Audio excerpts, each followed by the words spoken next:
எல்லாருக்கும் வணக்கம். மகளிர் தின வாழ்த்துக்கள் எல்லாருக்கும்.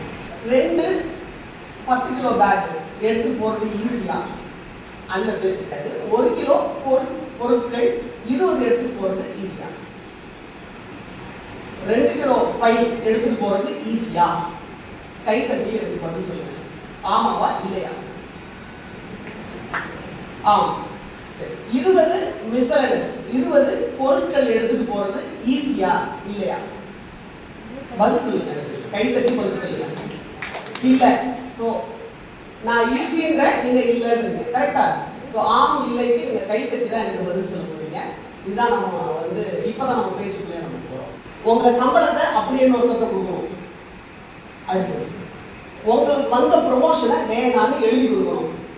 இது பொது நலம்னு சொல்றேன். நீங்க என்ன சொல்றீங்க? பதில் கைத்தட்டல்ல எனக்கு வேணும்.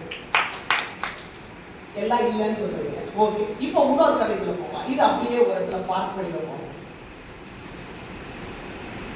ஒரு கசாப்பு கடைக்காரு அவருடைய வேலையை பார்த்துட்டு இருக்காரு. அந்த கசாப்பு கடைக்காரர் வேலையை பார்த்துட்டு இருக்கும்போது அங்க ஒரு நாய் வருது. நாய் கசாப்பு கடையில் இருக்கிற மட்டன் எடுக்கிறதுக்காக வருது அப்படின்றதுக்காக, எலும்புக்காகவோ இறைச்சிக்காகவோ வருது அப்படின்றதுக்காக அவர் சீப்போ அப்படின்னு கசாப்பு கடைக்காரர் சொல்றாரு. நாய் போக மாட்டேங்குது. ஏன் இந்த நாய் போக மாட்டேங்குதுன்னு போ அப்படின்னு சொல்றாரு. அப்பதான் கவனிக்கிறாரு, நாயோடைய கழுத்துல ஒரு பை இருக்கு. அது என்ன அப்படின்னு பார்த்தா 1/2 கிலோ மட்டன் அப்படின்னு சொல்லி போட்டு அதுல காசு. பொதுவா நாய் ஒரு மேற்பார்வை பார்க்க ஆள் இல்லாத ஒரு இடத்துல நாய் இறைச்சியை வச்சா, அதனுடைய அருகாமையில வச்சா, முகத்துக்கு அருகாமையில வச்சா அதுக்கு சாப்பிடுறதுக்கு டெம்ட் ஆகாதுன்னு நான் சொல்றேன். நீங்க என்ன சொல்றீங்க? டெம்ட் ஆகுமா ஆகாதா? ஆகாதுன்னு நான் சொல்றேன். அப்ப நீங்க என்ன சொல்லணும்? இல்ல இல்லன்னு நீங்க சொல்றீங்க. ஓகே, அதுதான் கசாப்பு கடைக்காரன்னு நினைச்சாரு. அவர் ஆனா காசு கொடுத்துருக்காங்க. 1/2 கிலோ மட்டன் நாயே கேட்டாலும் கொடுத்து தான் ஆகணும்.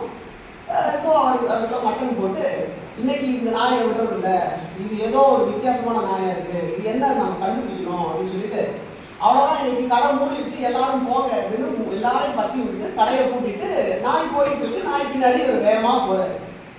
நாய் போய் ஒரு பஸ் ஸ்டாப்ல நிற்கிது.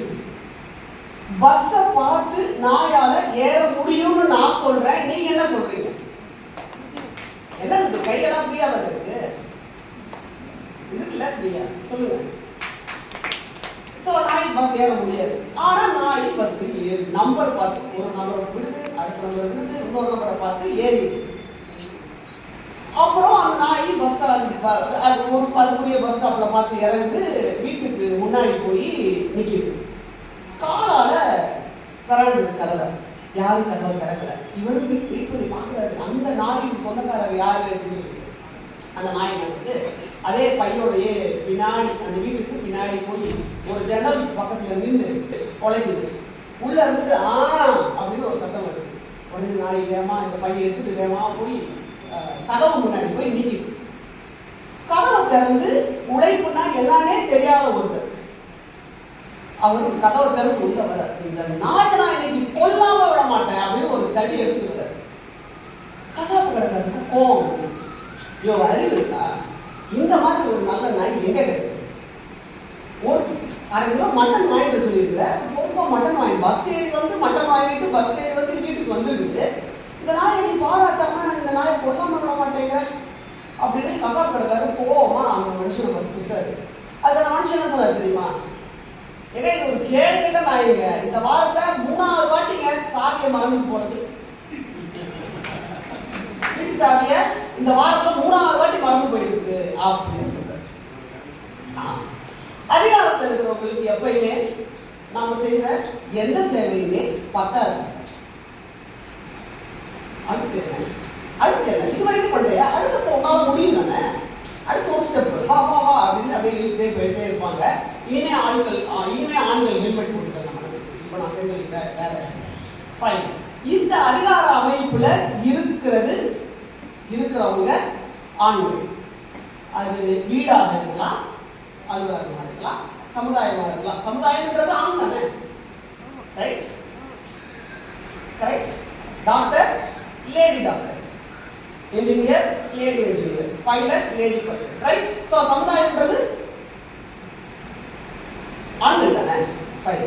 ஸோ இப்போ வந்து ஆண்கள் இந்த அதிகாரத்தில் இருக்காங்களா? பொதுவா இந்த அதிகார அமைப்புல ஆண்கள் இருக்கிறாங்க. இந்த அதிகார அமைப்புல ஒரு அடுத்து அடுத்து அடுத்து அடுத்து சேவை கேட்டுக்கிட்டே இருப்பாங்கன்னு நான் சொன்னேன் இல்லையா? அதே அமைப்புல நீங்க ஆண்கள் அந்த சமுதாயம்ன்ற பேரமைப்பு கோரும். அதே மாதிரி இந்த சின்ன அளவுல டொமஸ்டிக் அளவுல வீட்டு அளவுல ஆண்களும் இந்த நம்ம கூட இன்ட்ராக்ஷன் வச்சுக்கிறோம், 1 to 1 ஆண்களும் இதை கோருவாங்க. எப்பயுமே அவங்க ஒரு பார்கெயின் வச்சுக்கிட்டே இருப்பாங்க. இப்போ வீட்டில் வந்த உடனே 2 பேரும் வேலைக்கு போயிருவோம், வரோம், உட்காந்து சாப்பிட்றோம், எனக்கு ஒரு ஆம்லெட் போட்டு தரையா அப்படின்னு கேட்டு நீங்க சரின்னு உடனே சொல்லிட்டீங்கன்னா அதுல கொஞ்சம் வெங்காயம், அதுக்கு உடனே சரிங்கன்னா அதுக்கு ஒரு சின்ன வெங்காயம்,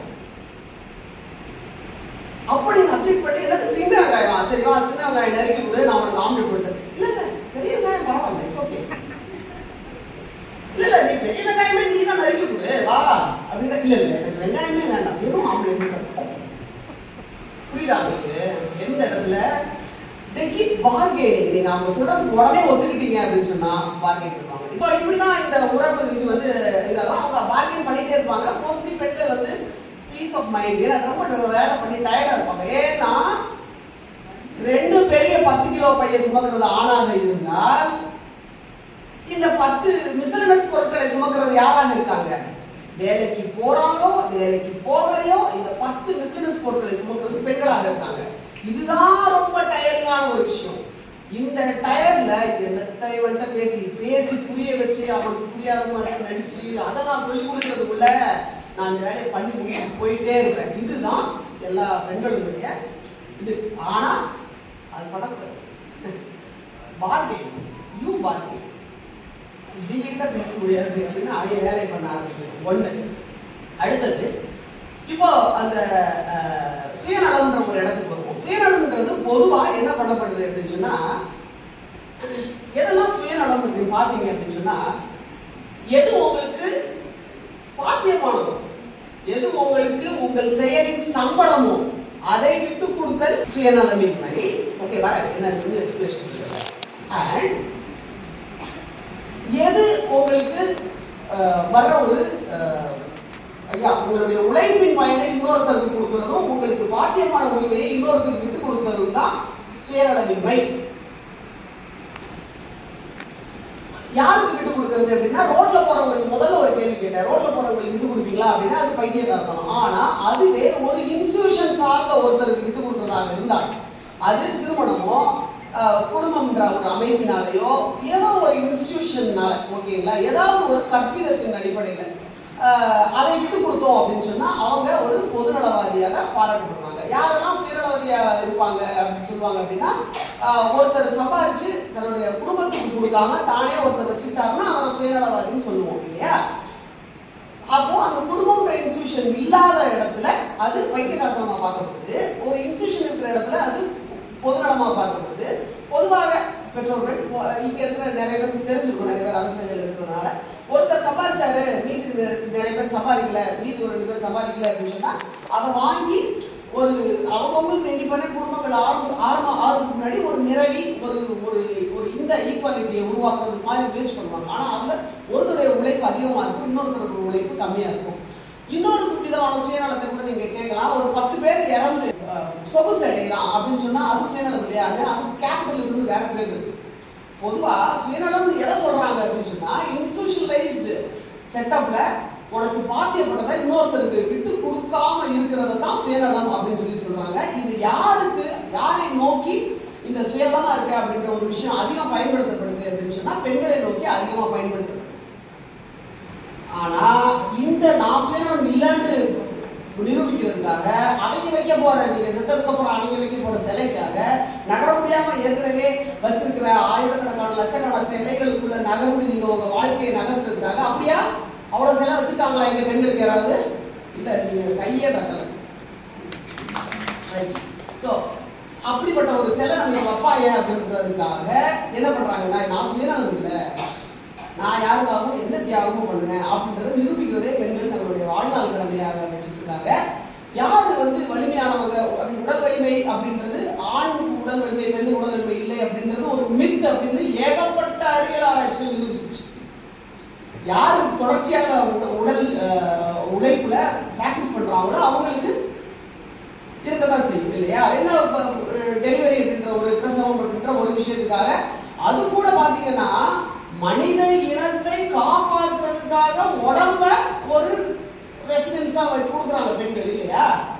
ஸோ உடலால அப்போ யோசிச்சு பாருங்க, பெண்கள் சின்ன சின்ன விஷயங்களுக்கெல்லாம் குற்ற உணர்வுக்கு ஆளாக்குவாங்க. நீங்க சுயமா இருக்கீங்க அப்படின்னு குற்ற உணர்வுக்கு ஆளாக்குவாங்க. இன்னொரு விஷயத்தை யோசிச்சு பார்த்தீங்களா, உங்க உடம்ப நீங்க ரெசிடென்ஸா ஒரு பிள்ளைய வச்சு அந்த பிள்ளைக்கு நீங்க பராமரிக்கிறீங்கல்ல, அது இயற்கையில் வாங்கிக்கப்பெறாத ஆண்களுக்கு அதை பற்றிய குற்ற உணர்வு உண்டா? ஐயோ அவன் உடம்ப ரெசிடென்ஸா ஒரு 9 மாசம் வச்சிருந்தா வெளியில வந்ததுக்கு அப்புறம் இந்த குழந்தையனுடைய மேக்சிமம் கேர் நான் கொடுக்கறதா இருக்கணும். ஏன்னா நான் அந்த குழந்தையனுடைய ஈக்குவல் இதை நான் கிளைம் பண்றேன், ஈக்குவல் ரைட்ஸை நான் கிளைம் பண்றேன் அப்படின்ற அந்த பயாலஜிக்கல் கனெக்ஷனை தாண்டி என்னுடைய வளர்ப்பு அந்த குழந்தையை வந்து எனக்கு பிரியமான என்னையை அவனுடைய பிரியமானவனாக என்னைய வந்து காட்டணும் அப்படின்ற உந்துதல் இருக்காங்க. பட் எத்தனை சதவீதம் அது வந்து ரொம்ப நெகிழ்ச்சியான ஒரு சதவீதம். ஸோ சுயநலம் அப்படின்றத இந்த பெண்கள் இந்த வலிமை வாய்ந்த உடல் வலிமைக்கு வருவோம். இந்த வலிமை வாய்ந்த ஆண்களை இந்த ஆண்கள் கட்டமைக்கிற சமுதாயத்தை அவங்களுடைய ஃபால்ட்டி டிசைன்ஸோட அதுல சர்வைவ் ஆகி அதுல வீடு பொருளாதாரம் 2 விதத்திலேயுமே கான்ட்ரிபியூட் பண்ணி குழந்தை பெற்று ஹார்மோன் ப்ராப்ளம்ஸ்ல ஃபேஸ் பண்ணி ஒபிசிட்டி, தைராய்டு, பிசிஓடி எத்தனை பிரச்சனைகளை ஃபேஸ் பண்ணியும் இந்த வலிமை வலிமை வலிமை வலிமை வாய்ந்த ஆண்களை யாரு தாங்கி பிடிச்சுக்கிட்டு இருக்காங்க அப்படின்னு சொன்னா பெண்கள். இந்த வீக்கர் செக்ஸ் ரைட். ஸோ இந்த பெண்கள் தான் இந்த ஆண்களை வந்து தாங்கி பிடிச்சிட்டு இருக்காங்க அப்படின்றத அவங்க மனசுல இருக்குங்க. சுயநலமாக இருக்கிறதுல எந்த தவறும் கிடையாது. ஏன் இந்த ரீஅஷூரன்ஸ் உங்களுக்கு திரும்ப திரும்ப தேவைப்படுது தெரியுமா? ஆண்களுக்கு வந்து இந்த டெஸ்டோஸ்டெரான் ஒன்று இருக்குது இல்லை, அது வந்து ரிஸ்க் எடுக்க வச்சு போய் ஒரு ஒரு காட்டில் ஒரு வேட்டையாடிட்டு இருக்கும்போது இதுக்கு ஓகேவா ஓகே இல்லையான்னு கால்குலேஷன் போட்டுருந்தா அவன் காலி ஆகிடுவான். ஸோ யோசிக்க கூடாது, ரிஸ்க் எடுத்துக்கணும்.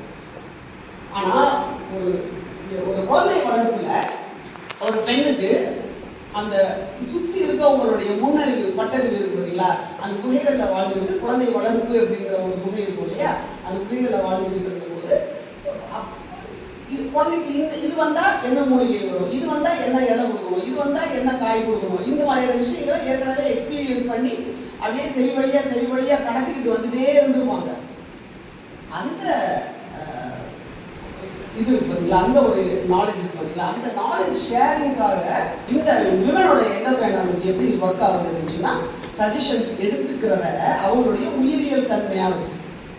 அதனால சஜஷன்ஸ் எடுத்துக்கிறத நம்ம இப்போ இந்த மாதிரியான சஜஷன்ஸ் எல்லாமே என்ன பயாலஜிக்கலி நமக்கு தேவையான சஜஷன்ஸ் எல்லாமே அறிவியல் தெளிவாக நோட்டு போட்டு கொடுத்துருக்கு. இப்போ நமக்கு தேவைப்படுறது சோஷியாலஜிக்கல் அட்வைஸ் மட்டும்தான், அது சமூகவியல் சார்ந்த அறிவியல் மட்டும்தான்.